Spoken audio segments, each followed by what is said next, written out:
Yes. Thank you all so much today for coming out to DQ and virtually to talk about the Oklahoma's pollution reduction grant.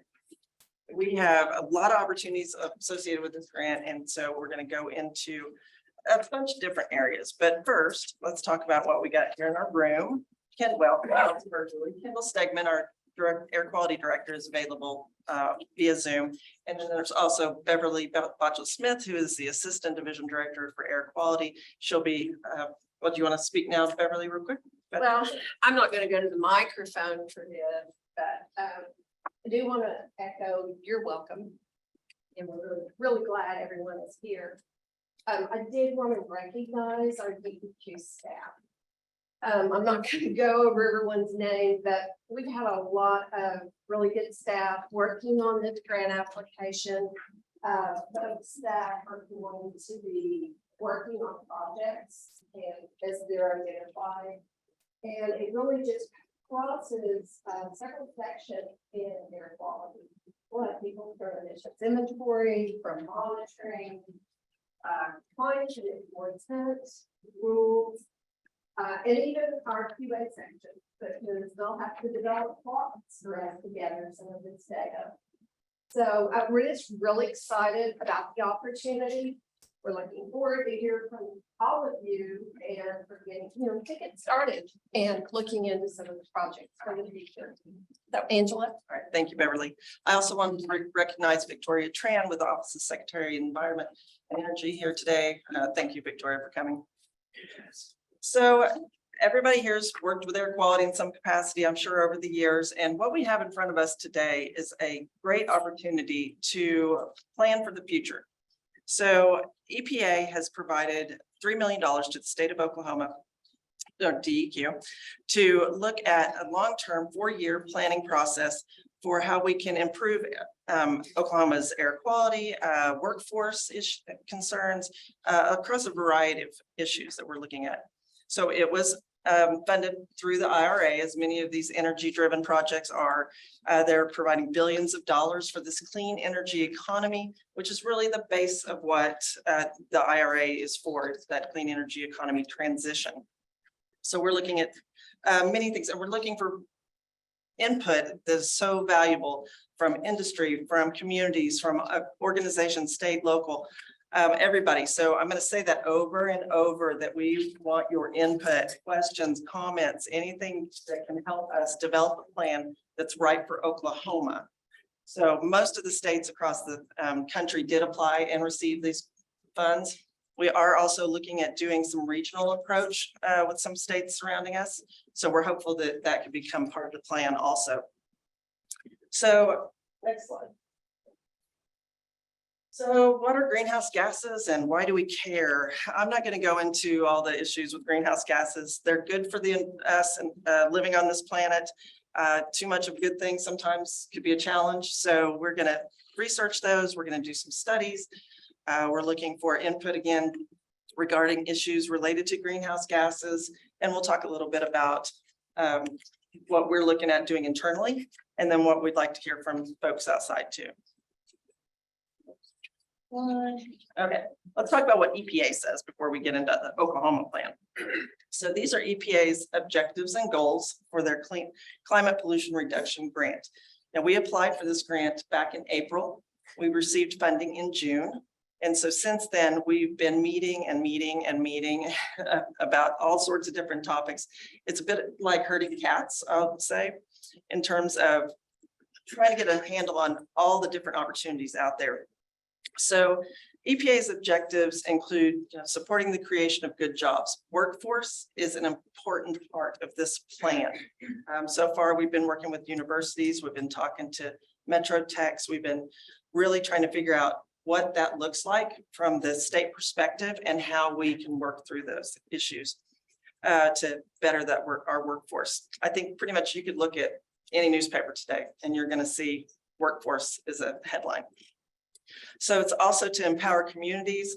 Again, back to the community engagement piece, we want the communities to come to us and tell us what they want, what ideas, what projects potentially we could promote, and ultimately to deliver cleaner air for all Oklahomans. The goal, as stated here, is to help transition America equitably to a low carbon economy. So in Oklahoma, I've heard the secretary speak to this several times, and Oklahoma, as y'all know, other states have a perception that we're all oil and gas. That is so different now. So currently we have 40% plus for our energy needs met by wind power. So that's a big difference. We are all of the above energy state. So we're really wanting, again, a broad view of what could potentially be on the plate for the next 10, 20 years. Next slide. So this is what the plan requires of us. So it's a 4-year planning grant. We have on March 1st of next year, it's a very aggressive schedule. We have to deliver this first plan, which is the priority action plan. It's got several elements that we have to look at. The preliminary greenhouse gas inventory, DEQ is doing in-house. We're also working on the reduction measures, which again, input is greatly appreciated. We're focusing a lot on the LIDAC, or low income disadvantaged community benefit analysis. We're looking to maybe partner, not maybe, we are going to partner with OU on that. They're going to work with us helping to identify communities using tools like the EJ screen and others that EPA has provided. We don't really need to recreate these programs. They're out there. It's really about pulling them together and finding the best to use. So the next one that's required is June 30 of 2025. It's our comprehensive action plan. So taking the good work that we did in the first part and then applying updates to that, looking at it from a more global perspective, and then adding some more benefit analysis for various things. There's also ways we really want to look at how we can leverage other programs, how we can move forward and not do double work. That's one thing I think our government is accused of sometimes. We want to really work together to leverage other programs. DOE has programs, EPA, other folks out there. So we're going to look hard at that to see what we can do and partner together with. And that workforce planning analysis again. The status report, the last one, is again, a more comprehensive view, and then including budget and staffing needs, both in-house and what those projects that have come out of the planning process, what those might look like and how we could potentially implement them. So here we are today and online, all because we want strong community engagement. This is so important to this, and we cannot do it without you. So, today's our first kickoff for the CPRG grant opportunity. It's not an opportunity, we have received the grant. So to do the outreach and get it all programs rolling. So we're going to put on I'm calling it the DEQ Roadshow in November and December. Those dates are not set yet, although we hope to do that very soon. We have a map here that is a potential locations. We again want to spread it out throughout the communities. Also, we hope to have smaller community engagement groups that will be done to really have more focused efforts with local communities. Other opportunities we have are partnering with universities, career techs, state and local agencies, lots of opportunities there. Again, it's been fun to try to figure out how to best work with everybody. So if anybody's got great ideas, I'd love to hear those. So opportunities ahead, what are we doing going forward? So a big goal of this is to look at pollution reduction, those measures that we can do to improve that across all of Oklahoma, and not just in the metro areas and the ones with real specific industry. We want really a global approach. So ideas that could come out of that are program development, policies that might be considered, reduction measures that could include, industry driven, doesn't have to be from us. Projects, we have in our work plan, multiple projects that we've listed there that aren't have-tos, but they're things we know that people are interested in and that we would like to expand on. We'd like to study it more and figure out how we can really bring value with those projects. Workforce, I really wanted to have about 3 slides on workforce, because what I've learned just in the last 4 months, is that my view of workforce was totally off what it should be. So workforce starts even at the lowest levels on the K through 12. Folks trying to get their curriculums and get those younger generation to understand what these issues are and how we can improve things going forward and job opportunities going forward. Looking at the colleges, making sure that they're building a curriculum that truly helps deliver engineers and scientists that can come straight to DEQ. I did back in 1995. So that's a real big opportunity we have. I know that curriculums at the universities have changed considerably over the years, and there is a strong ability for those folks to come to work for places like DEQ and industry doing environmental jobs. And the career techs, that has been a real good education, learning about how they could start working on everything from EV vehicle repair to methane detection device repairs, various things like that, to be ready as we transition to that clean energy environment industry, that we need those resources already in place so that we can just roll right into it. I know just reading the news about EVs and how they're coming online and all the models that are coming out, we need people to know how to work on those. So opportunities ahead, or opportunities. We would like to hear if there's investment ready projects out there that maybe somebody's got stuff on the shelf that is just waiting for funding to drop. That potentially would be really interesting for our planning, because from those we can grow to potential future projects. Programs, I really like the idea of the residential and commercial energy efficiency evaluation. There are programs already existing that do this.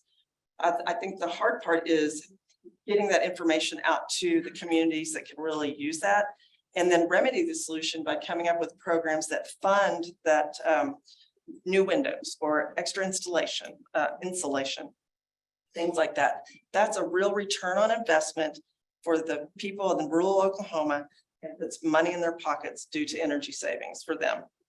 So bigger projects that potentially could happen. We specifically really want some of the socioeconomic software that's out there that could help DEQ look at socioeconomic factors as we have to do our permitting processes. And that's just a very important aspect of it. Methane studies, we're looking at doing that in-house. We're learning that methane detection equipment is interesting. Sometimes it's maybe not up to exactly what we're hoping it would be. So we're learning a lot and hope to implement those studies in the near future. CCUS, or carbon capture, utilization, and storage research. There's already a lot of research out there, but maybe there's opportunity to build a program for us to work towards, better information, or actually making that opportunity happen. Renewable energy analysis studies, again, a lot of stuff already out there. Some of the work we might do might be gathering all of that, trying to figure out what's out there and how to improve or implement some of those analysis opportunities. And then the clean energy projects and studies also, I think that with the goal of the clean energy economy being the ultimate goal of this planning process and transitioning to that over the next coming years. So the next thing I'm going to talk about briefly is EPA has come out saying that there is a CPRG implementation phase, and that's going to be a competitive process, and it's planned to implement measures contained in the plans developed from the planning grants. So the grant applications are due April 1 of 2024. And then for more information, we encourage you to see EPA's CPRG website, and the link is available there. There's a lot of information on that website. There's technical resources, all the work plans and things that we're working from, how we're building our program. EPA has provided guidance on workforce and all sorts of stuff on there. So we definitely want to encourage you to check out their website, and also for our issues and comments and questions, definitely email our CPRGOK at deq.ok.gov for any questions beyond today's comments. And we're accepting those through September 15th. So that will those are available, will be made available after that September 15th deadline. Soon after, we're going to curate those questions and comments and make those available to you. So now I'm going to hand it off to Melanie Foster.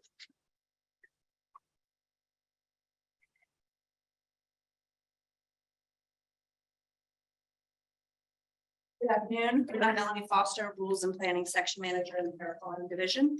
As such, I will serve as the protocol officer for the current comment portion of today's informational public meeting. The public meeting is being convened by the Department of Environmental Quality to receive comments on Oklahoma's Climate Pollution Reduction Grant, or CPRGOK, in accordance with all applicable requirements. Notice for the public meeting was sent to the Air Quality Division's Climate Pollution Reduction Grant Oklahoma email distribution list via Gov Delivery on August 1st, 2023, as well as posted on DEQ's website. The proposed CPRGOK work plan has been available for public review on the website since August 10th, 2023. The agenda and link to view this meeting on Zoom was posted to DEQ's website on August 23rd, 2023. Although virtual observers will not be able to make oral comments on the record during the meeting today, virtual observers are able to submit questions or comments through the Q&A function on Zoom, which is located at the bottom of your screen. Please be sure to identify yourself in the message, and virtual observers are also encouraged to submit written comments by emailing cprgok@deq.ok.gov through 4:30 p.m. on September 15th. For the in-person participants, if you wish to make a statement during the public meeting today, it is very important that you complete a form at the registration table if you have not done so already. I will call upon each person at the appropriate time to come to the podium to make your comment. Please also state and spell, if necessary, your name and affiliation for the record before beginning your comment. Each person will have 5 minutes to provide comments. Your comments will be made part of the meeting record and considered in developing the priority action plan and the comprehensive action plan. Commenters are also encouraged to supply a written version of their oral comments to DEQ staff in hard copy or via email if possible. Please note that DEQ staff will not be providing responses to comments or questions during the meeting. However, comments will be taken into consideration for future agency work on the CPRGOK, and questions, as appropriate, will be included in a future Q&A document that will be created after this meeting. All media inquiries will be referred to the DEQ Communication Director at the conclusion of the meeting. DEQ will now begin taking public comments on Oklahoma's Climate Pollution Reduction Grant. Mr. Ryan Franklin, you will come first, and please again restate your name and affiliation for the record.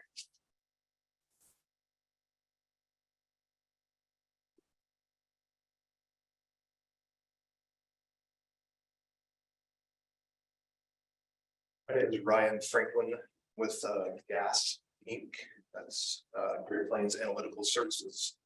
We are a well-established emissions testing provider here in Oklahoma with extensive experience in these matters.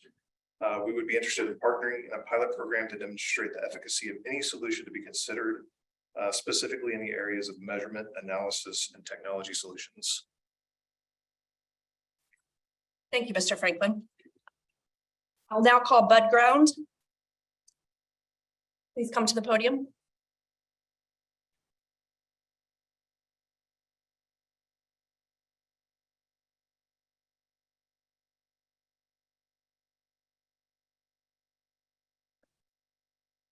Good afternoon, I'm Bud Ground, Ground. I'm here representing the Environmental Federation of Oklahoma. I'm also here to represent the Petroleum Alliance of Oklahoma. Both are trade organizations that have a number of companies within them in their respective areas, like the Petroleum Alliance's upstream, midstream, downstream, oil and gas, as well as service companies. And Environmental Federation of Oklahoma represents all types of industries from across the state. I probably have more questions than I have comments, and I understand you will be answering them on a Q&A, so I'm going to go ahead and ask them here, because as I went through, I just had questions. And I do appreciate the opportunity to come to you today. The first I have is, and I'm really just going to go through the document starting on page 1.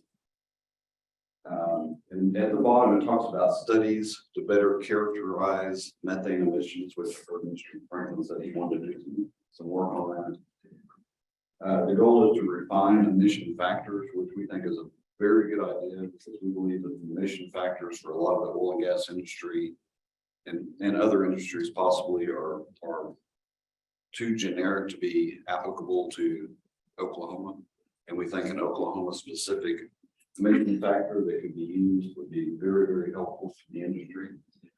And we would like to help in any way we can as well. And we'll contribute, the work will contribute to an improved greenhouse gas emissions inventory, which you stated there's emission inventories out there. And I guess you're just going to go through and enhance those, find areas for improvement.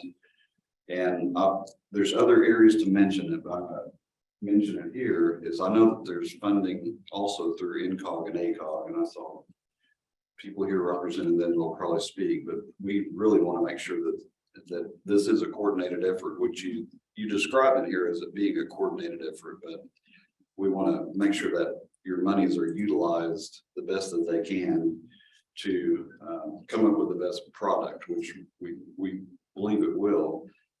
But part of this whole emission factor and just the study on the methane emissions is the oil and gas industry now is looking at multiple potential new federal regulations.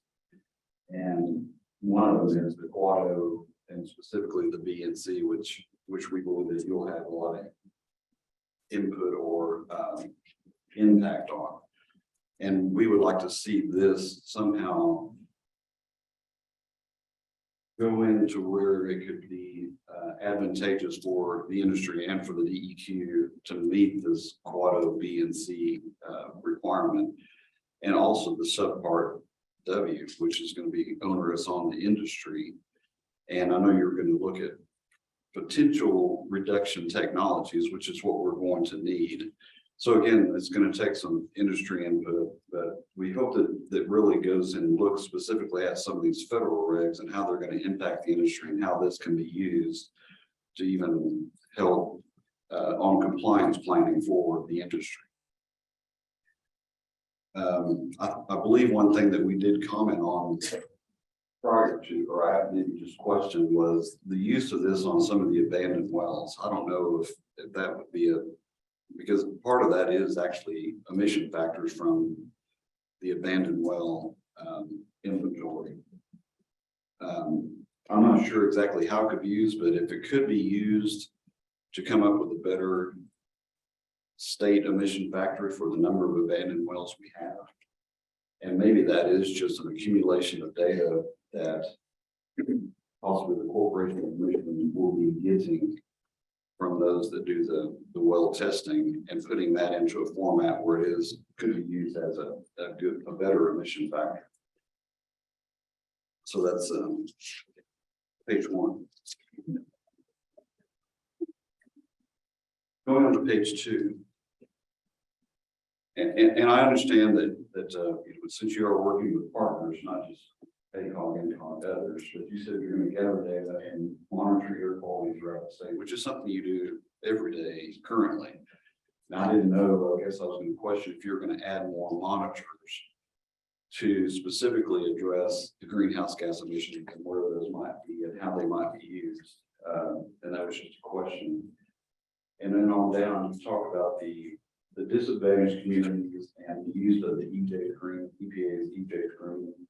And understand that the DEQ has enhanced that EJ screen, and we hope that you use something that is more applicable to Oklahoma communities than possibly what a more generic EPA EJ screen is. I think it would be more beneficial for understanding what's going on within the state if it's more geared toward Oklahoma communities. So that is a question. And then actually you go on to say will be used to further determine areas of state with disadvantaged communities. I think that's a very good idea. Just because the screen says it's a disadvantaged community doesn't mean it's necessarily a adversely impacted disadvantaged community. I think that screen could help. In the top half of this, you actually talk about the collaboration will be critical to the development of Oklahoma's pollution management plan. And in this, Oklahoma's pollution management plan was new to me. It's not defined anywhere and it's not used anywhere. So I question that because this study talked about the priority action plan and the comprehensive action plan, the PAP and the CAP, and now we have an OPMP. So I question that where that is and what that is exactly. So that's all I have on page 2. So you've reached to 5 minutes, but Oh, okay. I better hurry this. we can let you Okay. continue. So page 3 out of how many pages? So the key deliverable number 1, again, it starts the PCAP narrative report will establish new term. I was trying to talk slow actually, so and not talk too fast. But actually, so now we have another one. We have a key deliverable of a PCAP, which is also not defined, and it's used twice within this document. And I couldn't find a definition of what this stood for. And then on this page also, you talk about collaborate with the oil and gas industry, which really all I see in here is working with the oil and gas industry. But you do talk about the top 5 industry sectors. And I really question, I'm not question, I ask what do you consider those top 5? I know they would come from greenhouse gas inventory, you should be able to tell, but it doesn't list them in any place. So I was just questioning what you consider the top 5 industry sectors to evaluate the potential for reductions for inclusion in this CAP. There's really not much more. On to page 4, methane detection and reduction.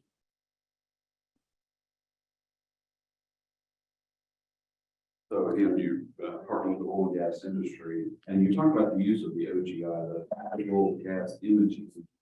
And I know that it's used for enforcement compliance type issues, but it really seems to me like you need a way to quantify, not just identify that there is something there. And from my knowledge, that's not able to do that. And I was going to question if you were going to get another type of technology that could actually quantify emissions and not just identify where they are.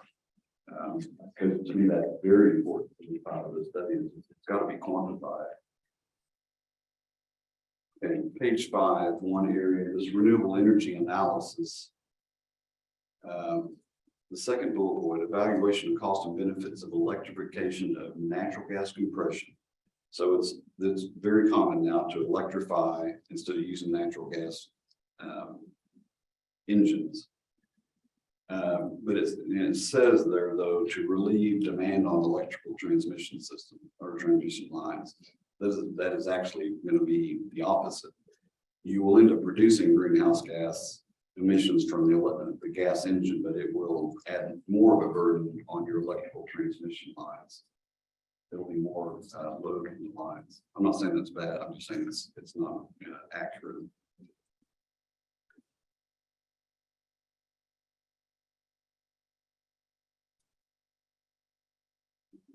Page 9.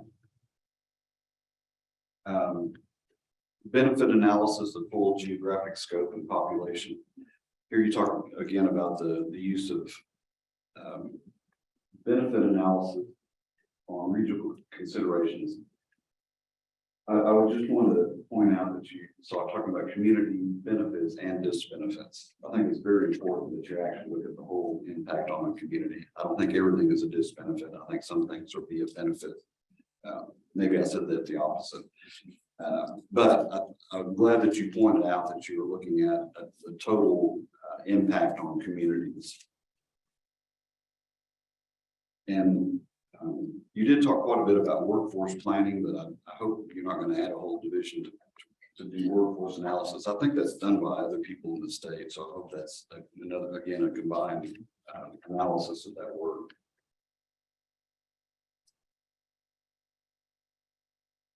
And I believe that's all the comments I'm going to, or questions that I'm gonna have at this time. Thank you, Mr. Ground. What was my total time? Go with 10 minutes. I would like to call up now Mr. Eddie Terrell.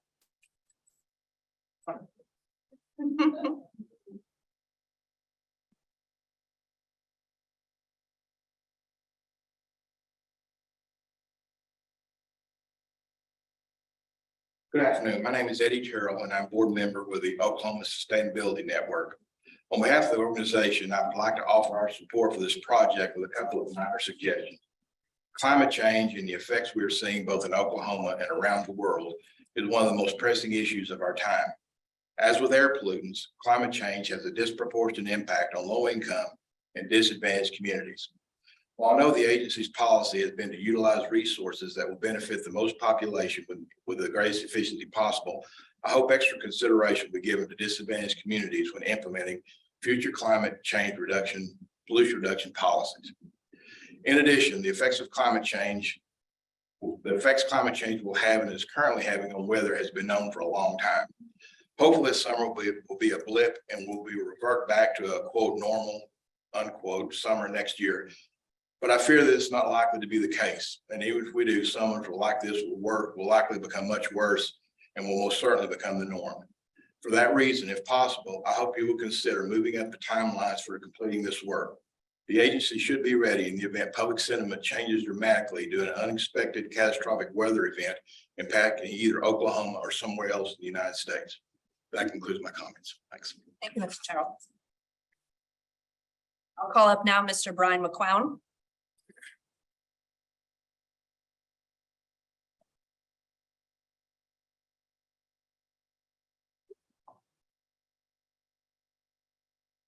Good afternoon. Thanks. My name is Brian McCown. It's Brian with an I, B-R-I-A-N. McCown spelled M-C-Q-U-O-W-N. And I'm an environmental regulatory manager with Oklahoma Gas and Electric. And I just wanted to note that I appreciated in the work plan, the initial work plan, recognizing that some measures that reduce greenhouse gases would also reduce criteria pollutants like NOx. And just consider the process to continue to consider measures that would have that sort of compounding effect. Ozone attainment is becoming more challenging for Oklahoma in recent years, and the EPA is reviewing and potentially revising NAAQS for both ozone and PM. So more NOx reductions may be in the future for the state in terms of the SIP, state SIP, or interstate transport SIP. The initial work plan also notes that electrification can reduce NOx. For example, electric vehicle levels, or like Bud mentioned, electrification of compressor stations in the midstream could also reduce NOx and extend the value of any future grant that might come out of this program. And so sort of increase the bang for the buck to get those greenhouse gas reductions and criteria reductions. And OG&E looks forward to participating in this process as it rolls along. Thank you, Mr. McCown. I will now call up Mr. Eric Pollard.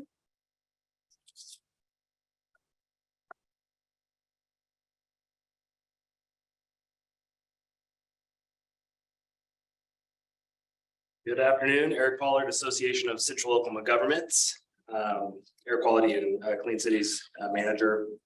On May 31st, ACOG submitted a EPA CPRG planning grant application to be the lead organization for the Oklahoma City Metropolitan Statistical Area, MSA. We are hoping to be officially awarded in the next week or so more to come on that.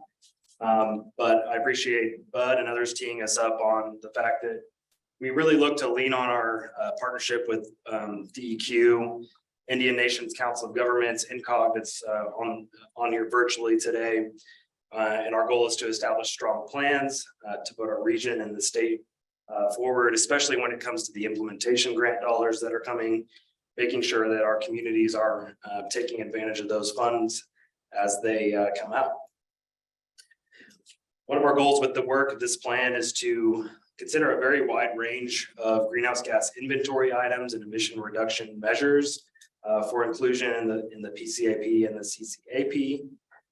This could include, but maybe not even limited to, electricity, natural gas, transportation, which is something that we look carefully at ACOG as the Metropolitan Planning Organization for the region. So transportation items could include on-road, off-road, rail, transit, even bike ped and land use considerations, water, solid waste, agriculture, aircraft, oil and gas, and carbon sequestration potentially as well. So quick ACOG overview, our members consist of 40 cities and 4 counties in our region.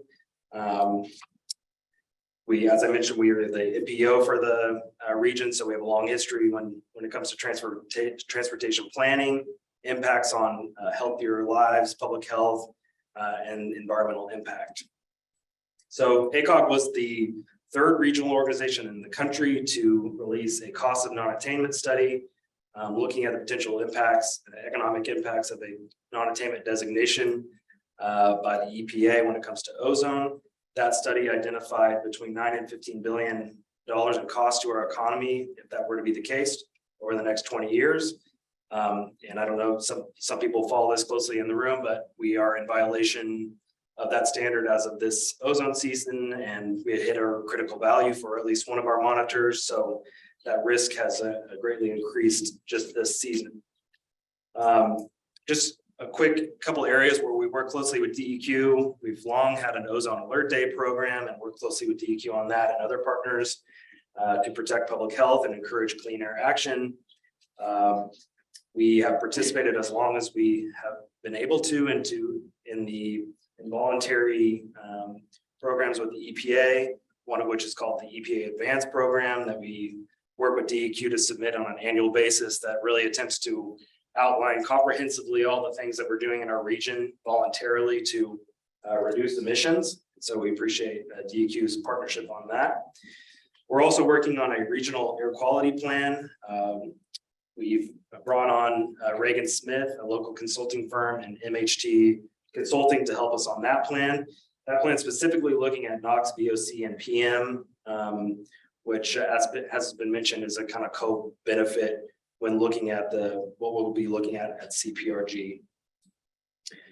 Many of you probably know as well that we've hosted the Central Oklahoma Clean Cities Coalition since 1995. That's focused on alternative fuels, fuel saving measures, and of course the air quality benefit from that, from alternative fuels and fuel saving measures.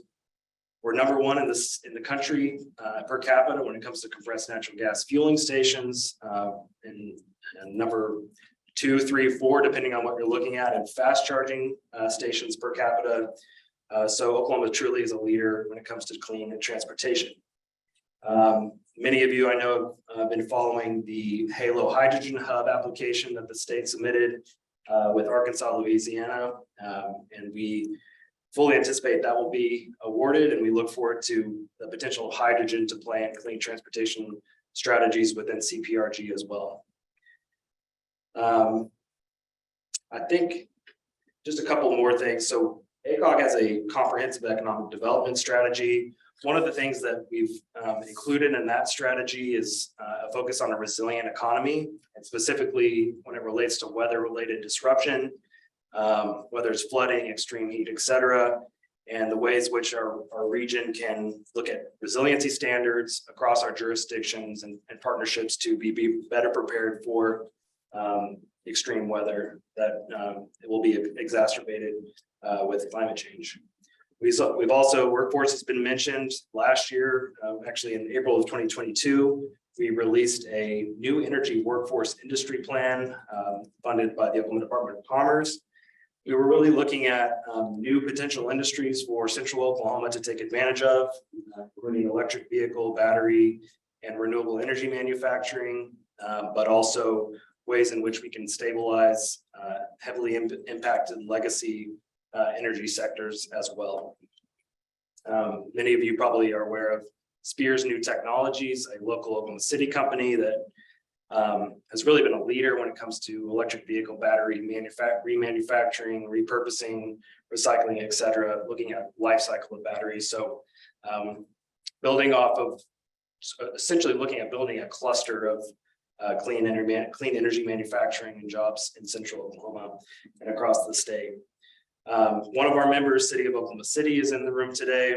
We were proud to partner with Oklahoma City on the Solarize OKC program, which is essentially a group buy campaign for residential solar.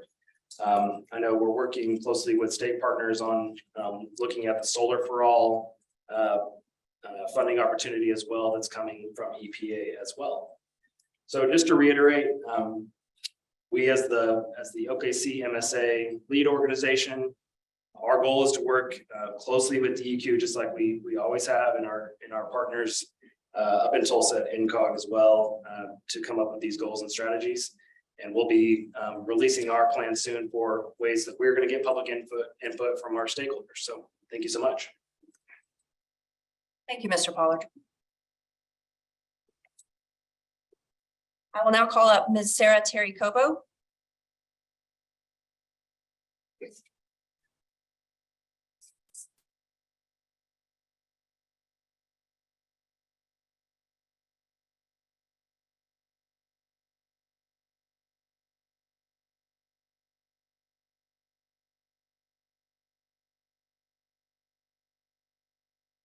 Hello, my name is Sarah Terry Cobo. I'm an associate planner with the City of Oklahoma City Office of Sustainability. We have not submitted formal comments at this time, but likely will. I just had a few questions. Mostly, I just would like to know the impetus of creating a greenhouse gas inventory if the national emissions inventory already exists. And if there are shovel-ready projects that are available sooner than 2027, would DEQ consider integrating or adopting such projects in the first phase with the report due in March 2024? Thank you. Thank you. I do not have any other comment request notices at this time. Does anyone else in the room wish to speak? Seeing none, I will ask Christina, who is being the Zoom moderator, if she will share comments or questions that we have received via the Zoom Q&A. Thank you. We have had a few questions come in, and I will start with, and I apologize if I butcher anybody's name. One moment, Christina. We have got to get your sound up. Can y'all hear me a little better now? Yes, thank you. All right. Please start. So from Xiaoming Hu, they ask, is the CPRG only limited to greenhouse gases? So regular pollutants, ozone, PM are not included? And then Phil Jones, Sustainability Planner for Edmond OK. Will there be an opportunity to use this funding for municipal climate action plans, building inspector training, or municipal solar projects? And when might that be available? And then Phil had another comment saying the Oklahoma Cement Association has developed a number of initiatives to promote the use of more sustainable concrete products and practices. The concrete industry accounts for about 8% of industrial GHG emissions in the US. Will there be an opportunity for the concrete industry in Oklahoma to use these funds to develop or implement carbon capture technologies? And then the next comment is, hello, my name is James Jackson and I work with Muskogee Nation. Will the state ODEQ reach out to tribal nations and tribal communities for collaboration and partnership on climate impacts on their land within the state? Climate change impacts all people, and tribal communities are disproportionately left out of the conversation, unlike oil and gas industry, which you allowed to speak for nearly 10 minutes after stating that all commenters were only allowed 5 minutes. Thank you. My next comment is from Musharraf Zaman. I hope I pronounced your name correctly. So Musharraf says they're from the University of Oklahoma. Transportation is a major contributor to GHG and ought to be a solution to reduce GHG. I look forward to working with ODEQ, ODOT, and my colleagues here at OU to identify some innovative topics for possible inclusion in ODEQ's application. Southern Plains Transportation Center, SPTC, a regional university transportation center, UTC, funded by the US DOT, can be a resource in this regard. SPTC's work program is focused on implementable solutions to transportation infrastructure and safety problems. Extreme weather and accelerated climate change are major contributors to such problems. Addressing the needs of the rural and tribal communities is a priority of SPTC, including workforce development and outreach. We will likely need ODEQ's assistance, including some funds from the planning grant to achieve our goals. We appreciate ODEQ's leadership in initiating GHG reduction initiatives in Oklahoma. And as of right now, that is my last comment that I've received through Zoom's Q&A.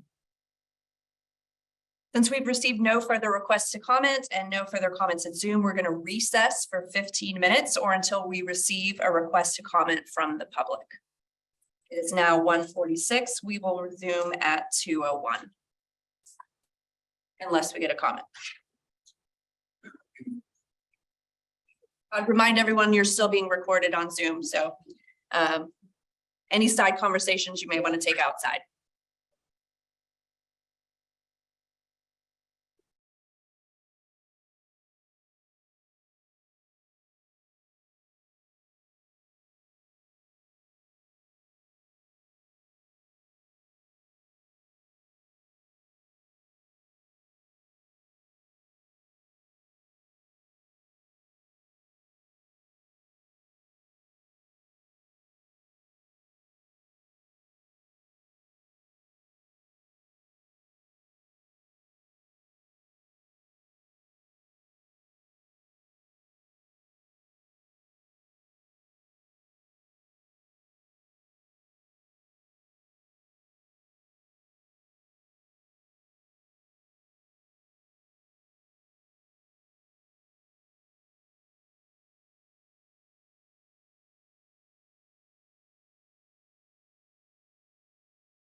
We have received another comment on Zoom.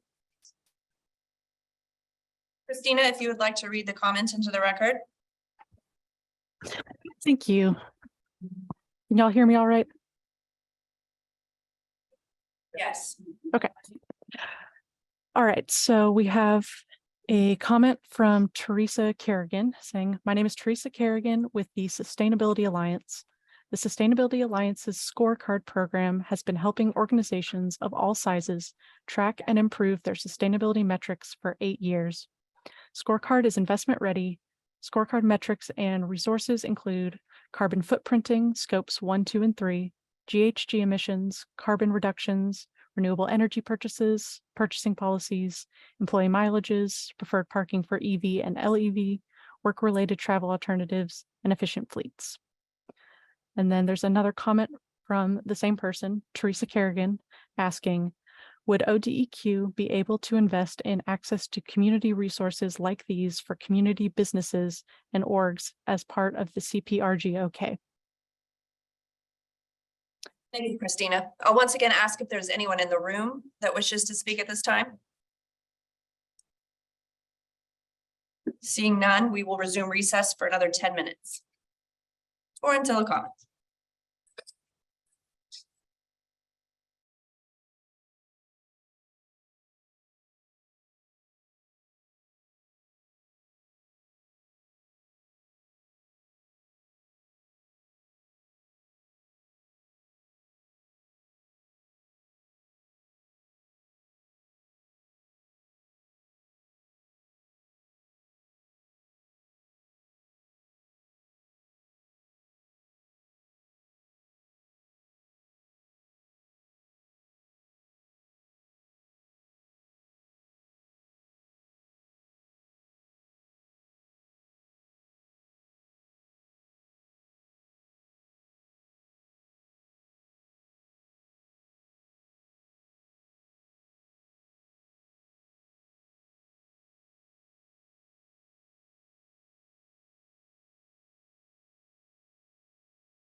We have received one additional comment through Zoom.